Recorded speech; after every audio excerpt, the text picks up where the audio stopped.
Hey everybody, welcome back to another video, and on today's video we're going to be talking about picking your market. So do you want to know which market to pick when it comes to wholesaling? Are you looking to make $10,000 wholesaling your first property, but you just don't know what market to pick? Well, this video is going to be for you because I'm actually going to be covering a lot of different things, a lot of key components when it comes to picking your market. So a couple things we're going to cover in this video is local versus virtual wholesaling. We're going to go over market trends, terms that you need to know. We're going to go over a workaround for non-disclosure markets. There is certain states that have a non-disclosure policy, and we're going to be going over kind of some tips and tricks to still work in that market given the circumstances. So make sure you stay to the end of the video because I'm also going to give you guys a very important checklist that you need to follow whenever you are picking a market. That way you pick one that is good and you will see success from it. Also, if you are lazy and you don't want to do the work, I'm also going to give you guys a list of markets that I think are really good, so you can just pick one and you can start marketing and then get your first deal and make $10,000 wholesaling houses. So let's get into it. Let me start with the presentation here. So obviously picking your market, that's what we're doing here. And then local versus virtual. So local means you're in the place that you're going to wholesale. You're wholesaling where you live. And then virtual means you're wholesaling in a place that you don't live in. When it comes to local versus virtual, I want you guys to know that you can make the same amount of money with whichever you pick. It just really depends on where you live. If you live in a place like New York, or if you live in a place like California, chances are you're going to have to virtually wholesale because it's very competitive in those markets, and also you need a very big earnest money deposit to even participate in any wholesale transactions. It's going to be in different states that check the boxes in the checklist that I'm going to give you later on. Then local will work fine, because local you have an advantage because you are meeting the sellers face to face. You know, you can sign with the sellers in person if they needed, right? We're dealing with a seller that is of age, they're older, they're elderly, they typically don't work technology that well, and so sometimes they will prefer that they meet you face to face. Or sometimes you'll even have like a skeptical seller, and it's always good that if you live in that area, you're going to be able to just drive to their property and meet them face to face and shake on it, right? Shake hands. Great way to build rapport, because at the end of the day, they get to see you face to face and you're exactly the same person they spoke to on the phone. So local is always good if your market fits all those check boxes that I'm going to give you later on. You can also walk buyers through the property because you're local. And you can also do driving for dollars. You can also do door hangers, bandit signs. You can do stuff like that because you are local, and you're going to save a lot more money doing these things than trying to hire it out at such an early stage in the game. So local, I definitely recommend doing local if your market checks all the boxes of what I'm going to give you guys later on of what I consider a good market. If it doesn't check the boxes, no worries. You can just do virtual. Now with virtual, you have to pay someone to view the house, or you have to JV with a local wholesaler. You can sign the documents virtually using a software like DocuSign or HelloSign. There's a lot of softwares out there that you can just send the purchase and sale agreement to the seller, and it'll arrive in their email box. They'll be able to open it up and just pretty much sign off. You also will need to hire someone to do buyer walkthroughs. Yes, you will need to have someone that actually deals with your buyers, because what happens is we're offering sellers peace of mind and convenience, and we're giving them a lowball offer. And so we're offering them a peace of mind for that. And we're not giving them a peace of mind if we have a bunch of buyers coming through the property. We want to make sure that each of our buyers that come through have already seen pictures, have already kind of approved at what price they need to be at. And we also need to make sure that those buyers are coming in just with themselves, just one person to view the property. It can't be the buyer, his contractor, his neighbor, his friend, his wife. They can't all walk the property. That's gonna raise a lot of flags to the seller. They're gonna be like, whoa, why are all these people viewing the house when you said you were buying it? Right? So you will need to hire someone to walk your buyers. because you can't just have the buyer meet the seller and even try to work around you. You definitely can't have the buyer come to the property with a whole bunch of people. It's going to cause red flags. So you got to make sure that you have somebody controlling that environment, which could typically be like a JV wholesaler that has to be local. Or you can pay somebody on Craigslist to do this for you. Or even better yet, you can just hire a realtor and pay them like $100 or something like that for them to walk buyers. They're pretty used to this process. You just got to make sure that they're aware that, hey, the buyer that's checking the property out, they can only come by themselves. We don't want a truck coming to the property with a whole bunch of dudes coming into the house. We only pick markets that are less competitive, and that's cool because you're going to get a deal faster in markets that don't have a lot of competition. Now, another benefit of virtual wholesaling is you can do everything from a computer. This is a benefit because you really can do everything you need to do from your computer, like talk to sellers, negotiate with sellers, find the prices that you need to offer these sellers, contact someone to walk your buyers, communicate with title company, all through email, right? So you can do everything pretty much through your computer of market trends. Now, this is very important because we need to know the type of market trends. So different types of market trends. You have an appreciating market where property values in this market are on a rise, making it a favorable environment for real estate investment. So appreciating market pretty much means there's a lot of demand in the area, and so the values are increasing, kind of showing a trend that the market is pushing values of these properties up and up and up. That's considered an appreciating market. And typically in an appreciating market, what you're going to notice is you're going to have a lot of seminar flippers, which what I mean by that is many fresh out the seminar flippers. So flippers that just saw a seminar, took a course, and are ready to get into flipping houses. And you're also going to have your big shot flippers, which are flippers that have been doing renovations, flipping properties for a long, long time. And typically what I've noticed is these flippers that just came out the seminar that are ready to flip their first house, they go to appreciating markets because it can decrease their risk of losing the money they're going to invest. So, and the best thing with these fresh out the seminar flippers is they're going to pay you more than a big shot flipper. The reason they'll pay you more is typically they'll make mistakes and they sometimes are learning as they go, so they're okay with making a smaller profit. Whereas your big shot flippers, they know their numbers down packed, right? You don't really need to build that much rapport. These guys are just going to buy if the numbers make sense. Whereas the flipper seminar, you get paid more. You can get paid more because they're okay with making less profit.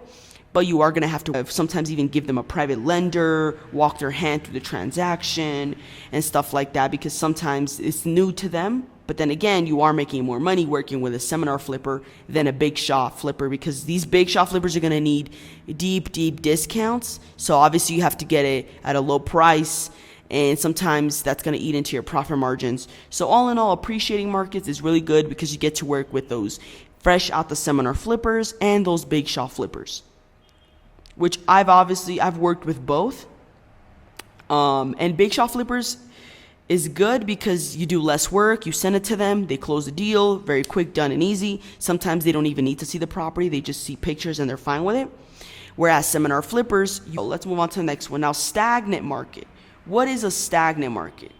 In a stagnant market, property values remain relatively stable with minimal fluctuations. This type of market may lack significant growth or decline. So as I mentioned, in an appreciating market, this means that over the years, the property values have been appreciating because there's been a lot of demand coming to the market. And when I say demand, I mean there's a lot of people that want to buy houses in that area, whether they're in that area already or if they're coming out of state, coming to live in that area.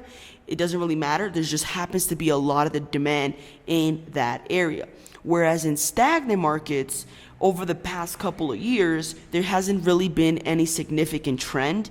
So if you take a look at last year and the year before that, and then 3 years ago, the market trend is kind of going up, then down, then a little up and down. But overall, when you take a bigger look and zoom out of the picture, you see that the values are just kind of been, stagnant, staying very still. They're not going up or down in a significant way for us to say, hey, it's an appreciating or hey, it's a depreciating market.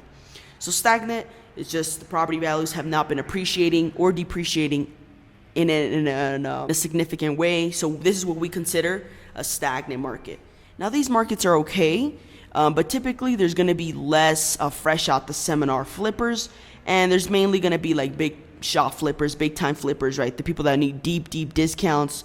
You're not going to be seeing a lot of those seminar flippers. There might be a couple, but not as much as the appreciating markets. Now, in a depreciating market, the value of houses are going down and not many investors are interested. The big shop flippers are looking for really cheap deals, like 55 or even 65% of the after repair value. There are no fresh out the seminar flippers. There's only big shop flippers. Typically in a depreciating market, you're going to be working with a lot of those big shop flippers that have been around for years, flippers that know their numbers, that you don't really need to build rapport with. Just send them pictures. If the numbers make sense, it makes sense. You don't really need to handhold. You don't need to hold their hand or anything like that. They know the process. They know their numbers. All in all, means you need a massive discount for them to purchase. Now, let's just recap. An appreciating market, values are going up. In a stagnant market, values are staying stagnant, right in the middle, not really going up or down significantly. And in the appreciating markets, the values have been depreciating over time. And so it's more of a high risk, and that's why there's less of these fresh out the seminar buyers, and there's more of these big shop flippers only, and you need massive discounts. Now, sellers markets. This means that there's high demand and low inventory. A seller's market typically results in increased property prices and favorable conditions for those looking to sell. So what does this mean? This means that there is a high demand and low inventory. So this means that there's a lot of people trying to buy a house in the area, but there's not a lot of houses on the market right now. So there's a lot of demand. This means is that the person who's selling the property is in control. The seller, the owner of the house, has more power in this type of market because there's a lot of demand for houses, yet there is not a lot of properties in the market right now. And so the seller can ask typically a little bit more than they could at any other given time, because right now there's a lot of demand and there's not a lot of people selling their houses. So the seller is able to ask a little bit more, and they're able to pretty much gain a lot of more equity because of the demand and the fact that there's a lack of inventory. So that is a seller's market. And now the buyer's market is the complete opposite. It means that there's low demand and high inventory. In a buyer's market, there's abundance of properties available, leading to lower prices and more favorable conditions for buyers. The buyer has more control, meaning they're able to get discounts on properties because there is currently low demand and high inventory, meaning not a lot of people are looking to buy houses. Yet there's a lot of options out there for them to purchase, and so the buyer's in control, and typically they can get more discounts when they're trying to purchase their house. Welcome back. So we have these terms that we have to go over. Now, if I sound a little funny when I'm pronouncing words, it's because I just got my wisdom tooth taken out, and so I'm having a little trouble pronouncing certain words. But today is the only day that I'm free to shoot this video because I'm a very busy person, so just bear with me. Just went over the different types of market trends. Now we're going to go over these terms. Now, there are two different terms that you need to know, which is the trustee state and the judicial state. So pretty much in a trustee state, there is a certain document that it's called the deed of trust. And this is a legal document that secures a real estate transaction. It only shows that a designated third party holds legal title till the property owner has actually paid off the house, right? And according to the terms of the loan. So what happens is in a trustee state, if the seller stops paying the mortgage, then the lender does not need to go to the court. They do not have to pay an expensive attorney. They can pretty much foreclose very quickly on the house, and it's going to be very cheap. So in a trustee state, just keep that in mind. Whereas in a judicial state, the foreclosure process is conducted through the court system. So it's much more expensive, right? You need an attorney, and it's going to be much more of a lengthy process because you have to go to the court, get an attorney. The lender needs to go through the court and provide evidence. And then once the court has approved, then they can continue with the foreclosure process. So it's much more expensive, much more time consuming. And overall, it's just better for you to know the difference because some states are going to be trustee states and some are going to be judicial states. So when you're picking your market, it's always good to know, hey, if I'm dealing with like a very motivated seller that has a foreclosure going on, is the state that they're in a trustee state or is it a judicial state? So I have some nice, very long definitions here, which you can just pause the video and read them. I'm not going to read them because I just explained it to you in my own words, what a trustee state is versus a judicial state. Okay, so now that you've paused the video, you've read the definitions, let's go on to the next one. So public data state. In some states where real estate transactions are considered public data, information such as sale price, property tax assessment, and details of the property transfers is typically available to the public. So in a public data state, you're going to be able to see what all the other houses sold for in the area. You're going to be able to find your ARV, your max allowable offer, and run that wholesaler formula to give the seller a cash offer. So then if it gets accepted, you make money. Whereas, believe it or not, there are some states that have a non-disclosure policy, which I put here, non-disclosure state. So in a non-disclosure states are those in which the actual sale prices of real estate transactions are not publicly disclosed. This means that the specific amount for which a property was sold is not available to the public. As a wholesaler, this will make your job much harder. However, there is still a workaround if you do decide to work in a market like that. So let's just pull up on Zillow here because I want to show you the difference between the public non-disclosure states. Okay, so we're in Zillow here, and now what we're going to do here is we're just going to go in the search bar, and I'm going to put a market that I know for a fact is a non-disclosure state. Dallas, Texas. So if you go to Dallas, Texas, you can take a look here, and obviously we can see what other houses are selling for since we have this filter that's for sale. But if we put sold, we won't be able to see it. So if we zoom in, right, obviously we can see like this 5 unit, whatever, a 2 unit, like some information, but we're not able to see the sale price because it's a non-disclosure state. It has that non-disclosure policy and it's not able to disclose the actual sale price. As you can see here, it's a bunch of sold properties are here and none of them say what they sold for. Now let's try putting a state that I know has public data and does not have a non-disclosure policy. Let's go ahead and put Knoxville, Tennessee as an example. As you can see here, right, so we have the filter. If we put for sale, we can obviously see what everything is selling for. But if we put sold, now we can still see all the prices. As you can see, we have a bunch of prices here. You can see what every property sold for. So whenever it comes to comping a house, you will be able to see the data of what other houses next to it, similar to it, sold for. So now bringing us back to our PowerPoint, just to clarify, right, I just showed you the public data states and then non-disclosure states. So some states have public data where it's available. You can access it anywhere on Zillow, Realtor, all those free websites. But then you have non-disclosure states that have that non-disclosure policy where you can't see, it's not disclosed to the public.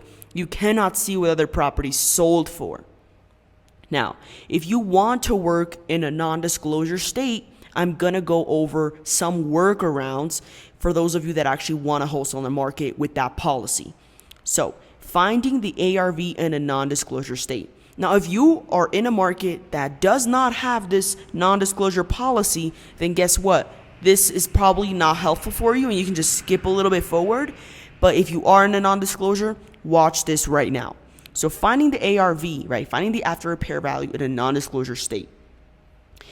While I think it's a good idea to stay away from non-disclosure states as a newbie wholesaler because it can make your job more difficult, but I get it. Some of you might live in a place where you want to give wholesaling a shot, but it just happens to be a non-disclosure market. If you decide to go for it, here are a few tricks. So step 1, if you're in a non-disclosure market, you can partner with a realtor to get MLS access, because if you want to see sold data, you need to be either a realtor or you need to have MLS access. And the best way is to partner with a realtor to get MLS access. Ask them if they will give you their login information for the MLS. Usually in exchange for something, you can have them sell your wholesale deals and give them 10% commission on the assignment fee, or you can give them referral to your retail leads. Now, step 2, which I don't recommend, but if you already have a license, then obviously why not? You can get your real estate license, right? Your realtor license, which I don't recommend because it comes with risk of getting your assignment taken away by the realtor association if they think that what you're doing is not ethical. So there is a risk of getting your assignment fee taken away. It's probably not going to happen ever, but there's that tiny 1% risk. So, and if you already have your realtor license, then obviously you already have the MLS and this is not a problem for you. Now, step 3, my best advice is to use batch leads, and I'll put the link below. So batch leads is the closest that I was able to find to giving you an estimate of what the property sold for. Although you can't see what it's sold for, batch leads has a unique algorithm, which I've tested myself in non-disclosure markets, and I've seen that it's the most accurate to what the property actually sold for. So it's good to use batch leads because it's going to give you an estimate of the ARV. It's also going to give you an estimate of what the other house is sold for. And then step 4. Find out how much the seller is asking and then shoot it over to a buyer and confirm if the price works or not before getting under contract. That is called reverse wholesaling. Because the normal way of wholesaling is you reach out to the seller, you get the information, right? You discover all the things that are going on in the property, right? Condition, motivation, timeline, price. Then you comp the house by looking at recent sales. And then you present the offer to the seller and get it under contract. And then you find a buyer. That's the usual way. However, with reverse wholesaling, what you do is you talk to the seller, you figure out how much they want, what's their bottom number, and then you confirm with a buyer if the buyer would actually buy it at that price. And once the buyer confirms, then you go and get it under contract with the seller. Now, only do this with buyers that you've qualified and buyers that you trust. You should not be sending this out to just anybody because they can definitely just steal the deal from you. So that is option number 4, which is reverse wholesaling. And then step 5 of what you can do in the non-disclosure state is you can look at the active listings. So as I showed you before, let's go back here on Zillow and let's just hop in here and just put Fort Worth, Texas, because I know that is a non-disclosure state. As you can see, we can't see what it's sold for. However, what we can do is we can see what other properties in the area are selling for. Right, so we can see what they're currently listed for, and we can kind of get an idea of what the house can sell for based on what other houses are listed for, just to give us kind of an idea. Remember, guys, this only applies to non-disclosure states. If you're working in a state that doesn't have this non-disclosure policy, then it's going to be much easier for you. You don't have to ever really look at what the active listings are selling for. You just look at the sold comps, present that data to the seller to make a non-refutable argument of why your offer is what it is. So let's see if there's any more. Oh, that's it. So if you guys are in a non-disclosure state, make sure to write this down. The one benefit of working in a non-disclosure state is that the seller has no idea what their house is worth. Typically, they have no idea, and if they haven't consulted with a realtor, they have zero to no idea because they can't even see it themselves on Zillow. Whereas in states where data is public, most of the sellers already kind of know what their house is worth. Sometimes they're even delusional about what the house is worth. Whereas in non-disclosure states, you can get sweeter deals because sellers have no idea what it's worth. Cool. Now, states to exercise caution in. There are states that you need to be very careful when it comes to wholesaling, that you can either completely avoid or you can do a workaround, which I'm going to go over right now. So in Oklahoma, you need a realtor license. A real estate license is required. Illinois, same thing. Realtor license, real estate license is required. Philadelphia, wholesaler license is required. And then in Pennsylvania, rules to follow and disclosures. You must be careful not to market and advertise the property, which is also the same thing for Ohio. A set of rules to follow. You must be careful not to market, advertise the actual property. So Oklahoma, Illinois, Philadelphia, you can decide if you want to get a real estate license or if you just pick another market. Me personally, I just pick another market. Philadelphia, on the other hand, you can actually just get your wholesaler license. There's probably less competition there anyway. But it's just a little bit of an extra step of getting that wholesaler license. But now in Pennsylvania and Ohio, I'm not an attorney, so don't take any legal advice from me, right? Don't sue me. But I did research the law in Pennsylvania and Ohio, and it doesn't really specify what they mean when they say market the property. So typically, if you get a property under contract, some wholesalers like to put it on Facebook Marketplace. Some of us like to put it on Facebook groups to find cash buyers, right, investors. And you can get away with that, but not in Pennsylvania or Ohio, because that would be considered marketing the property, advertising the property, which you are not able to do unless you have a realtor license. Because I read in the law, and it says that you can basically assign your rights. That's not a problem. However, you cannot be doing actions that are considered actions that are needed, that you need a realtor license for. And some of the actions are market and advertise. You cannot market and advertise the property. You can't advertise the property, right? You can't put the zip code and beds and baths and this is how much you're asking for it. You can't do that in Pennsylvania or Ohio. So the workaround with Pennsylvania and Ohio is you would need to build a buyer's list on the low and already have those connections. So instead of having to put it on Facebook or on social media or Instagram, you would just call the buyer and do a private sale, right? Send them over the details, talk to them, and assign it without a problem. You just can't get caught marketing or advertising, which the law does not even specify what they consider marketing and advertisement. I think the law is kind of just made to scare you, but just to be on the safe side, because I consider marketing and advertising putting something on social media or Zillow, right? So the law does not specify what they consider marketing and advertising. However, just to be safe, in Pennsylvania and Ohio, make sure you are not putting that property for sale on any social media platform to avoid getting sued or having to pay fines because you're breaking the law. The best way to do it is just build a buyer's list, call them up, send them the property information, have them walk the house, have them sign the assignment, and get the property sold. Because you can still assign your rights. You just can't get caught marketing and advertising, which again, the law doesn't state specifically what they consider marketing and advertising. But me personally, when I hear marketing and advertising, I am thinking of social media, right? Aren't you all? Social media. So definitely avoid putting it on social media and just, you can just call your buyers and send them the deal information through the phone instead of putting it on Facebook or any social media platform. So that's a workaround for Pennsylvania and Ohio. And Pennsylvania also has some other disclosures which you can just read into about disclosing that you're signing it, yada, yada, yada. Some simple disclosures which you can do some basic search on Google about. Now, the only one that I would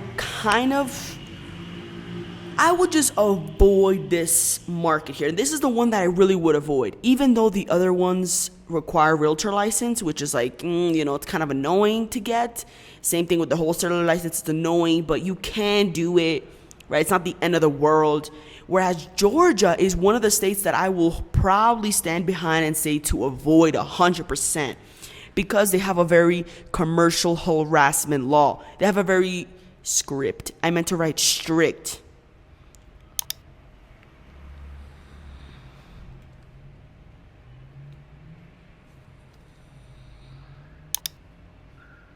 Okay, cool. So I just fixed that little typo there. So Georgia has a very strict commercial harassment law.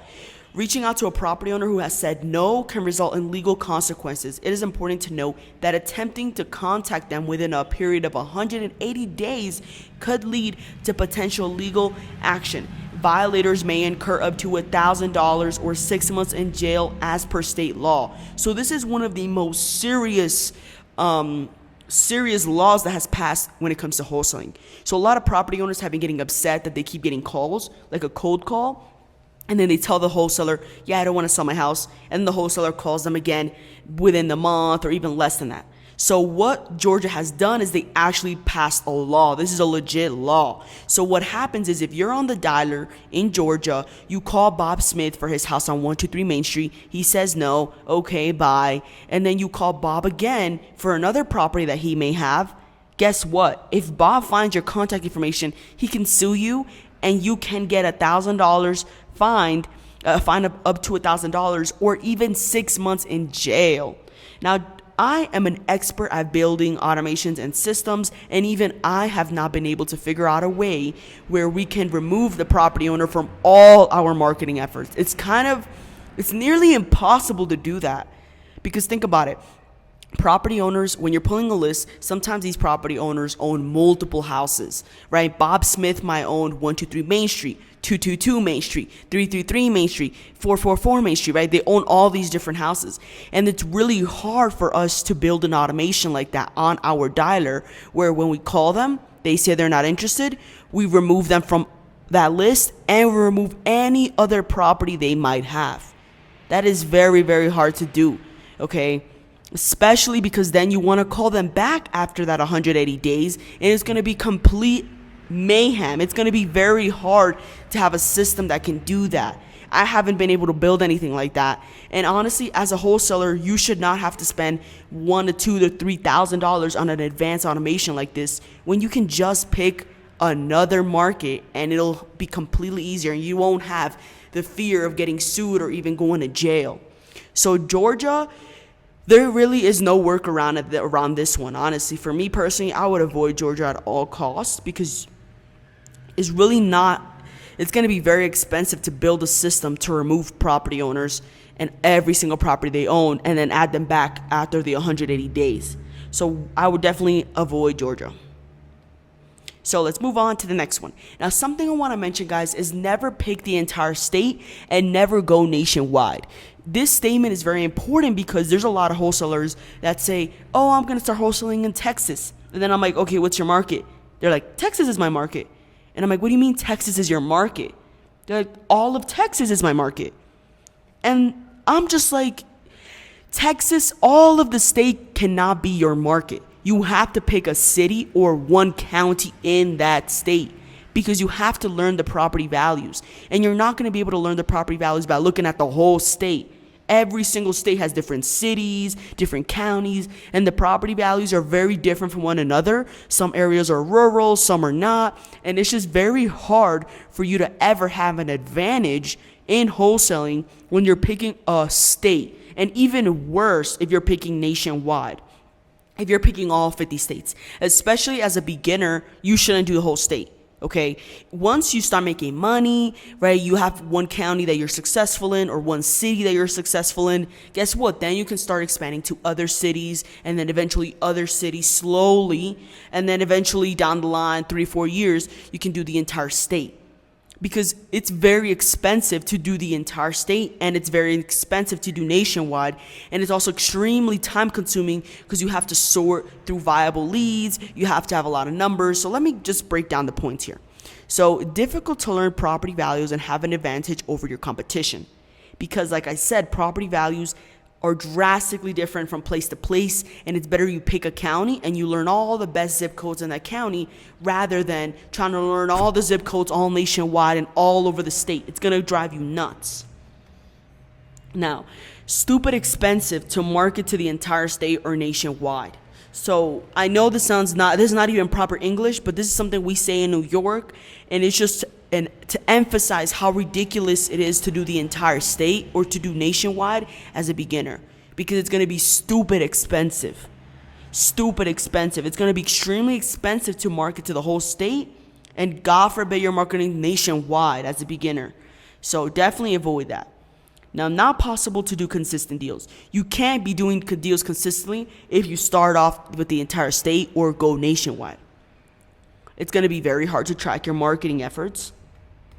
It's going to be impossible to seem local. And you're going to have to purchase 50 or more numbers to match the seller's area code to appear local. You always want to appear local because sellers like to work with someone that they feel like is their neighbor, is local to the market, right? Someone that is local, nearby. They understand the values. They live here, right? And that's kind of the impression that we want to give them. But it's very hard to do that when you're doing the entire state or you're doing nationwide, because every single city or county has different area codes, and you're going to find yourself having to purchase a bunch of numbers. Okay, so tip. Choose a single state and then pick 1 to 2 cities within that state. So hear me out.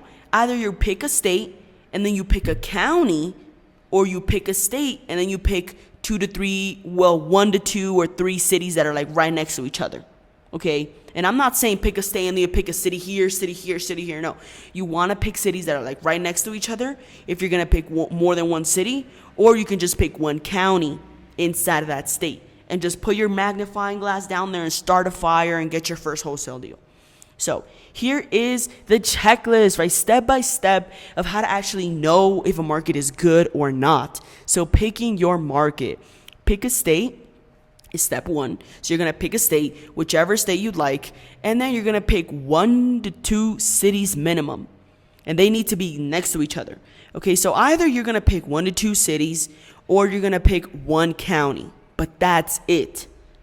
And then you want to confirm that the population is at least over 300K. If it's more than that, then great. There's more population, probably more demand. That's great. So awesome.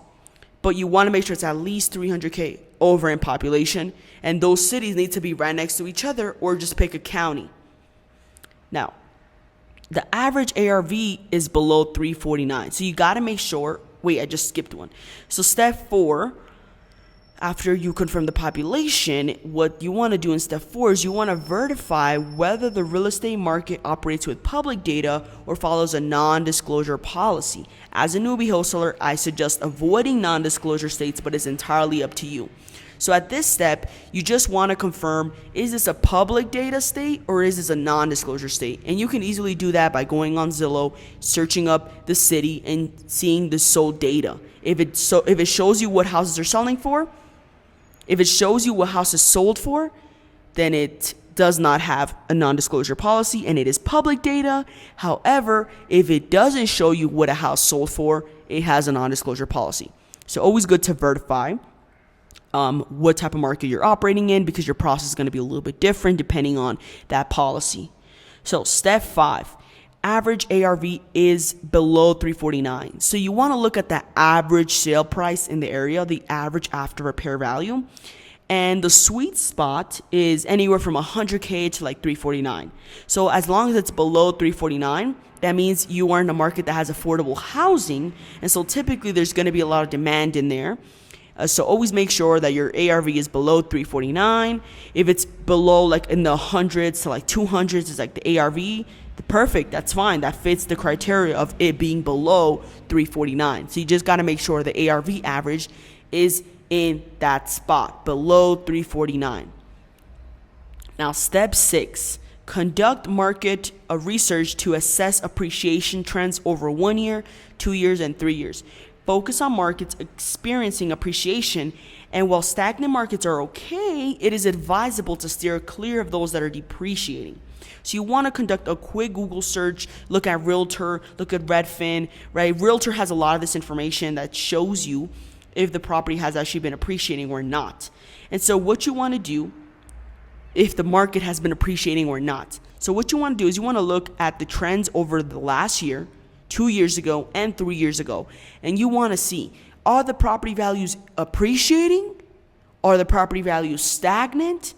Or are the property values depreciating? I would recommend you stay away from depreciating markets, because you are going to need to have a deep discount in order for you to sell it to those buyers. Whereas a stagnant market is okay. Definitely not something to avoid. It's okay, right? There's the prices are kind of just staying still. But an appreciating market is definitely very good because the market is appreciating over time and there's a lot of demand of people trying to live there. So, and if you guys didn't notice and pick this up, and I mentioned it earlier, the reason a market is appreciating is because there's a lot of demand. A lot of people are trying to live there. It could be because of affordable housing. It could be the weather. It could be the taxes. But whatever the case is, a lot of people are moving in there. And so there's a lot of demand, which pushes the value of properties to go up, hence it being an appreciating market. So it's always good to pick a wholesaling market that's appreciating. But if you want to pick a stagnant market, it's okay, but definitely avoid depreciating markets. Cool.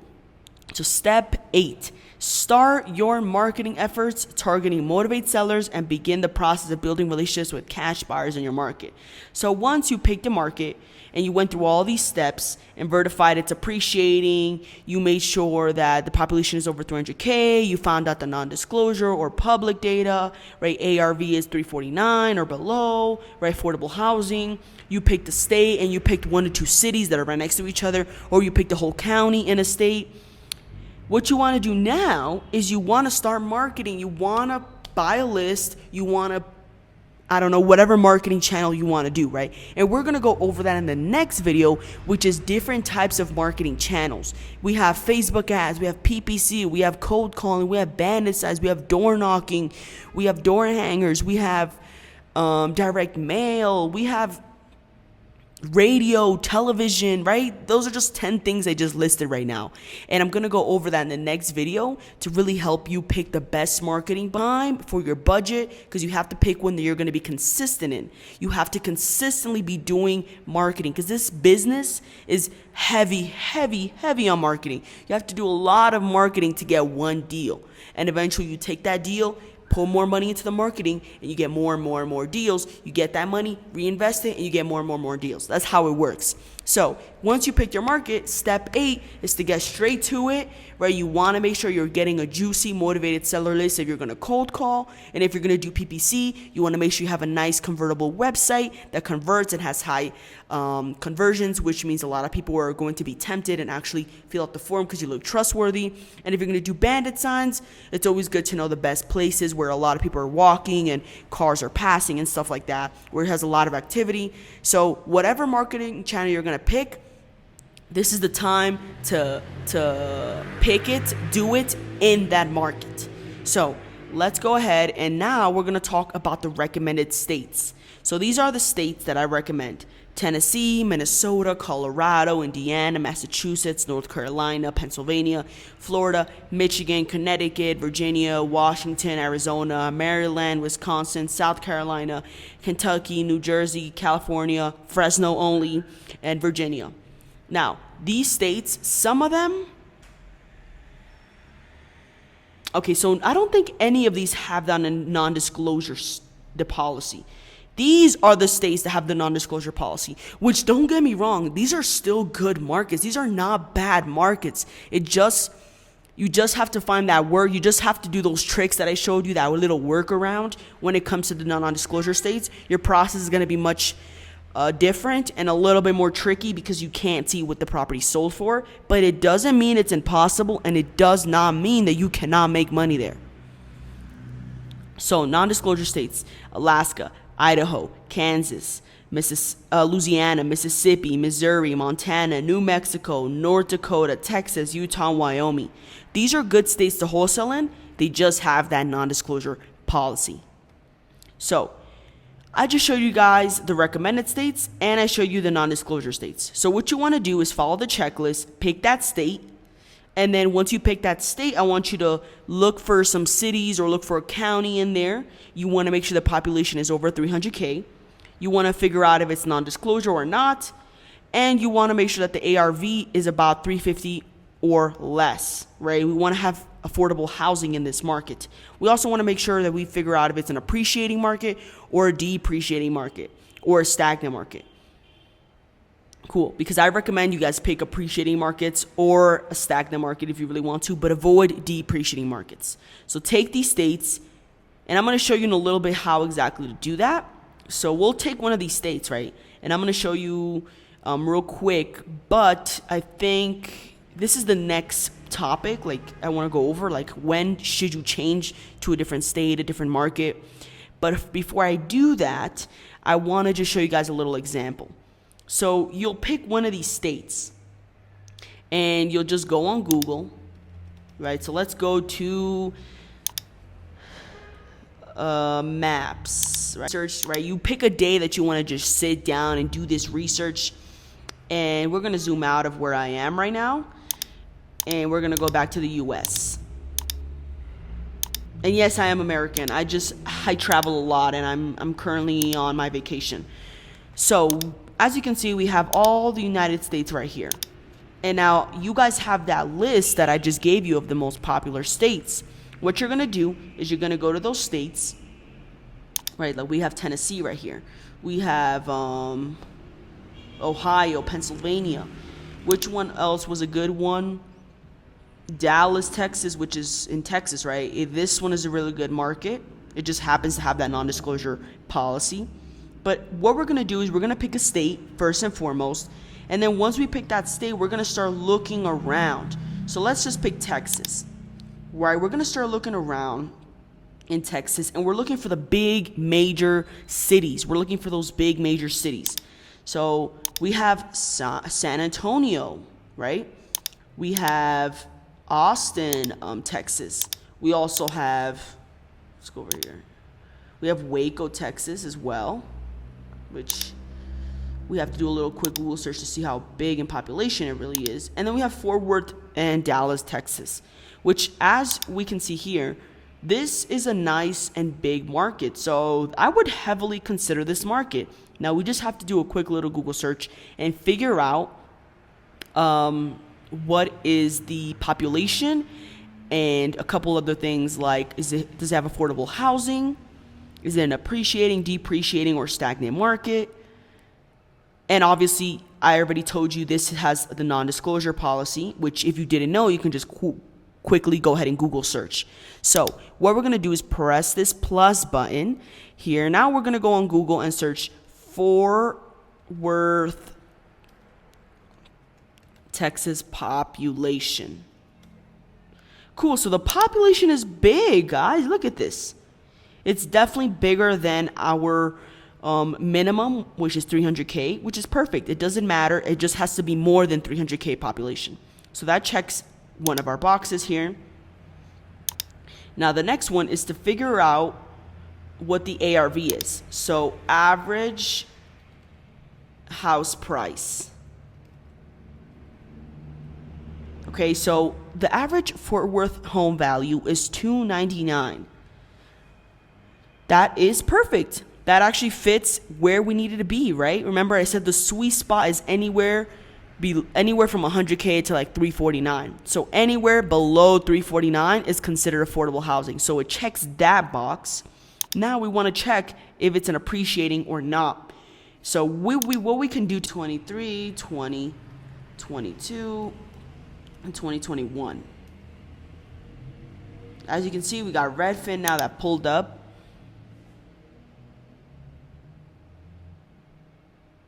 And as you can see, sales per square foot, it's really not up since last year. So it's kind of looking a little stagnant now.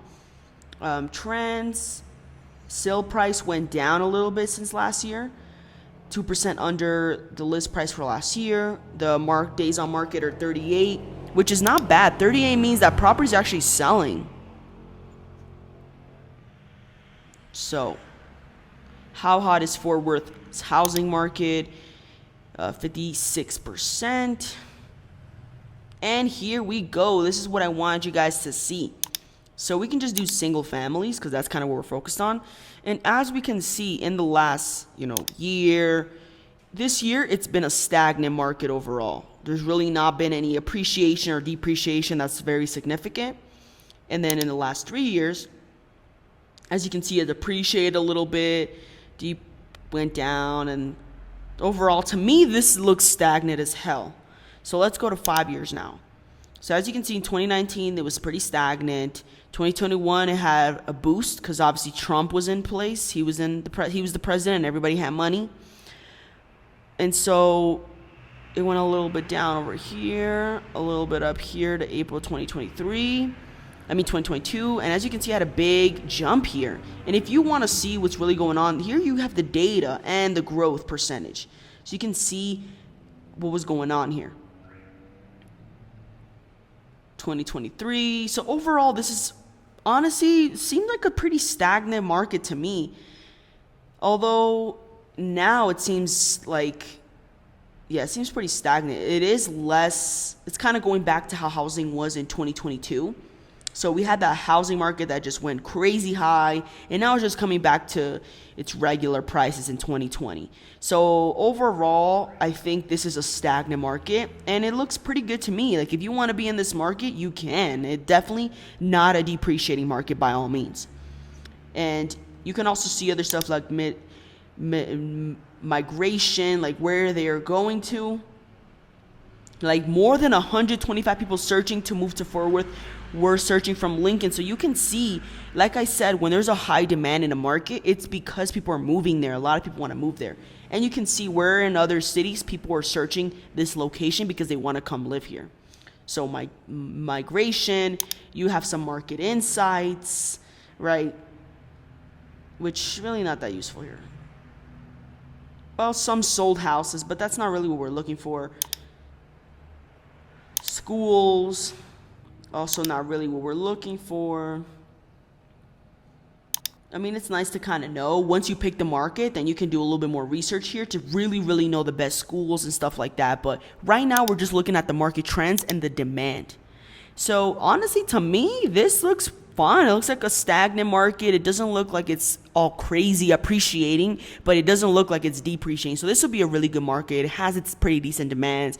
You got a few fresh out the seminar buyers, and then you got a lot of big shot flippers. So what you can do here is you can add another location if you want to compare it, if you'd like.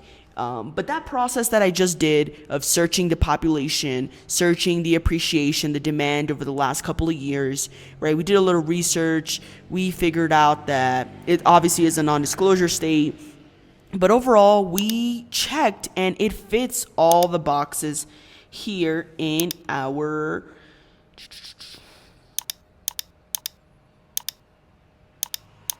It fits all the boxes here in our checklist.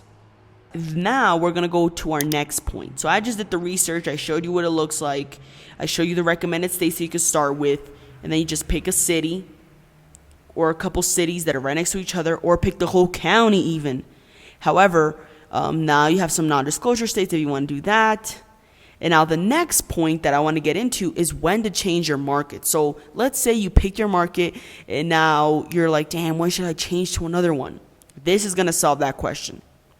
One common error I've noticed in wholesalers is not taking enough action and blaming their market. So they are constantly switching markets. They never get results, and they never get results, and then they just give up. You don't want to keep starting over and eventually getting burnt out.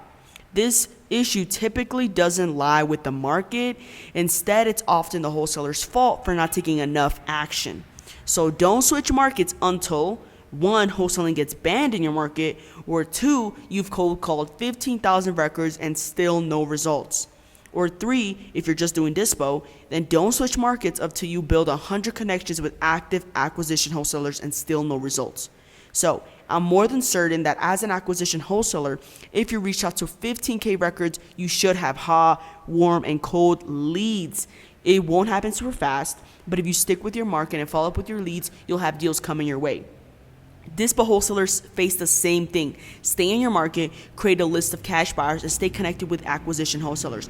Constantly look for new active acquisition wholesalers, putting yourself out there on Facebook groups. If you keep doing this consistently, you'll begin to get deals consistently. So all in all, you need to take massive action before you tell me that your market doesn't work and you want to go somewhere else. Because what most wholesalers do is they make a couple thousand calls and they're like, this doesn't work, go to another market because they think it's going to be easier. And you got to make sure that you're just putting a lot of effort. You have to do a big, massive amount of action for you then to start getting your CRM filled with hot, cold, warm leads that are going to sell down the line, or even better yet, sell in the next 30 days. So you got to make sure you're taking massive action before you tell me, hey, Nataly, I want to switch markets. My market doesn't work. Cool. Or if wholesaling gets banned in your market, then that would be a good reason to move to another market. But other than that, if it doesn't get banned and you're not taking massive action, then do not switch to another market, because in all honesty, you're going to have the same issue and you're just going to start from square one. Now, my top markets. So some of you are lazy and you don't want to do research on your own, and you're just like, Nataly, give me the best markets so I could pick one and start marketing today. And obviously, I love all of you who are subscribed to my channel, so I've done that for you guys. And here are my top markets. I've done research on these. These are good to go. You can pick any of these and start marketing. And if you take huge, massive action, you should be seeing results. Now, some of these are with that. Some of these markets have that non-disclosure policy, but I mentioned there are some workarounds. And if you want to pursue it, by all means, pursue it.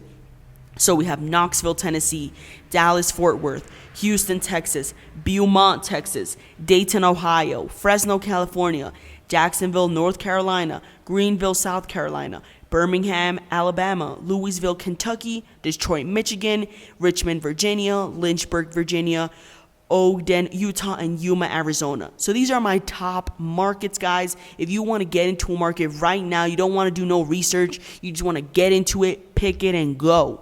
Pick one of these markets. And better yet, if you live in one of these markets, pick that market. If you see the place that you live right here on the screen, go local. Don't go virtual, because it's a good market. And if you're local, you always have an advantage than the virtual wholesaler, and you have way less expenses. So these are my top markets. What I want to see you guys do is leave a comment below. Oh, there was more. Sorry, guys. So Greenville, Fayetteville.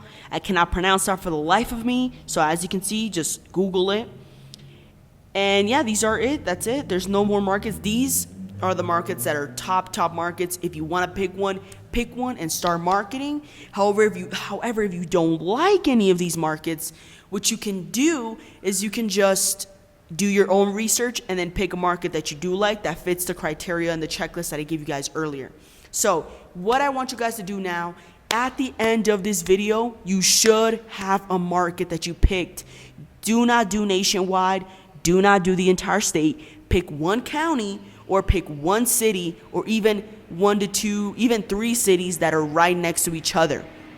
Okay, so in the comment below, leave a comment letting me know what market you're in. Let me know.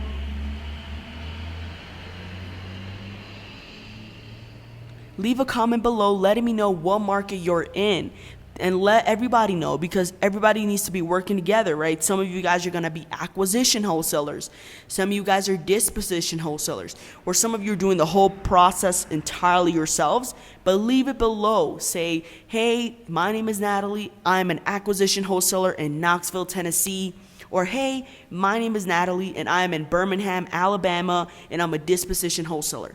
Make sure you drop that below, because in our last video, we went over the acquisition wholesaler, the disposition wholesaler, and someone doing the entire process. So just make sure below you drop your market, and by the end of this video, you should have a market. Do not watch the next video until you have a market, because what we're doing is we're taking that market, and now the next step is to pick a marketing channel that suits you best, so you can now start taking massive action. And then after we go over the marketing channels, we're going to go over finding buyers. We're going to go over how to get it under contract, title company, closing attorney, and then getting paid. So this is a whole process, right? The first couple of videos, I went over the concept of wholesaling. Then after that, I gave examples of wholesaling. Then I gave over the key players, right? And now we're picking our market. So we have to pick a market now. Don't watch the next video if you're still indecisive of your market. Now, one other tip for those of you that don't like any of these markets here is you can go to realtor.com, and they have a lot of resourceful information here. You can actually go to news and insights, and you can go to the hottest zip codes. And if you go to the hottest zip codes, it's going to give you a list of the hottest zip codes. So as you can see here, we have metro areas like Columbus, Ohio, Hartford, Connecticut, which it's not that far off from the ARV, so I'm sure these are fine. But New York, definitely avoid. So if you guys are indecisive, you guys can go to realtor.com and check out the 50 zip codes and pick a market from there, because these are realtors that know the hottest zip codes. So let me just try to... Okay. Cool, so here we can see it. right? This is with January and January through June 2023 data. So you can see some of the hottest zip codes, which obviously not all of these fit the criteria, like New York, Boston, and right here, Allentown also doesn't really fit the criteria, but you have some that do, like Highland, Indiana, Trenton, Michigan, right? Those fit as affordable housing. So we can scroll down and we can also see more if you'd like. I believe they have more. Okay, here we go. Top 50 zip codes. There we go. Shebang. So this is going to help you guys a lot. So that was just an example, guys. You guys can do your research. Make sure that it checks all these boxes here. You do your research. And if you don't want to do any research, then just pick one of these markets that I already provided to you. And in the comment below, in the comments, tell me what market you're picking. Let me know if you're an acquisition wholesaler or a disposition wholesaler, because we want everybody in the comment section to know what market everyone is in case you guys want to partner up. So that's it for this video, guys. Make sure you don't stop watching this video until you pick your market. Don't go to the next video until you've picked your market. We just learned what wholesaling is. We went over examples. Now we're going over picking your market and doing market research. In the next video, we're going to go over marketing channels.